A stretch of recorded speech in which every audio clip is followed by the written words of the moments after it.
हुए चल रहे हैं। यहाँ आपसे बोला जा रहा है कि जीओ गो को कितना लिखा गया है 32। जीओ गो को कितना लिखा गया है भाई 32 लिखा गया है। तो आपसे पूछा जा रहा है एस एच ई सी को क्या लिखा जाएगा। बताइए भाई जल्दी से, जितने भी स्टूडेंट देख रहे हैं आप मुझे बताइए इसका राइट आंसर क्या हो। सभी स्टूडेंट आंसर करेंगे और मुझे बताएंगे इस क्वेश्चन का राइट आंसर क्या हो जाएगा। सीधा सीधा जो खेल चल रहा है वो प्लेस वैल्यू का चल रहा है। सीधा सीधा जो खेल है आपका किसका चल रहा है, वो प्लेस वैल्यू का चल रहा है। यहाँ जी की प्लेस वैल्यू 7 होती है, ओ की प्लेस वैल्यू 15 होती है।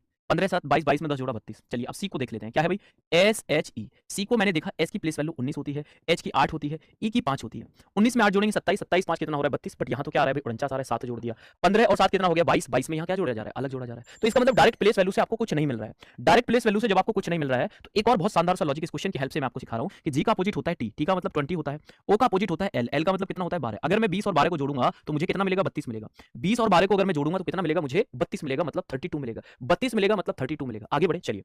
अगर देखा जाए एस एच ई सी तो एस का अपोजिट कितना होता है, एच होता है, मतलब 8 होता है। एच का अपोजिट एस मतलब 19 हो गया, ई का अपोजिट वी मतलब 22 हो गया। ठीक है, अब इसको ध्यान से देखेंगे। 22 में अगर 8 जोड़ेंगे कितना हो जाएगा 30 हो जाएगा। 30 में अगर 19 जोड़ेंगे तो मुझे कितना आ जाएगा 49 आ जाएगा। मतलब ये जो लॉजिक है ये हमें समझ में आ गया कि यहां सर डायरेक्ट प्लेस वैल्यू को ऐड नहीं किया, यहां अपोजिट लेटर की प्लेस वैल्यू को ऐड कर दिया। अब मैंने क्या देखा, क्या लिखा हुआ है भाई टी एच ई आपका लिखा हुआ है। अब टी का अपोजिट क्या है, आपसे क्या पूछा जा रहा है, टी एच ई किसके बराबर हो जाएगा। टी का अपोजिट कितना हो जाएगा भाई जी हो जाएगा, एच का अपोजिट एस हो जाएगा, ई का अपोजिट वी हो जाएगा। लिख लो 7 प्लस 19 प्लस 22। अब अगर आप इसे सॉल्व करेंगे, ध्यान से देखने की कोशिश करेंगे, 22 में अगर आप 19 और 7 कितना हो जाएगा बताइए भाई जल्दी से, 26 हो जाएगा। 26 और 2 28 और 20 कितना हो जाएगा 48। सबको ऐड करेंगे कितना हो जाएगा 48। तो आपको लॉजिक समझ में आ गया कि सीधा सीधा हमने अपोजिट लेटर को ऐड कर दिया। क्या कर दिया हमने, अपोजिट लेटर को हमने क्या कर दिया है, ऐड कर दिया है। आप मुझे कमेंट करके बताइए क्या समझ में आया।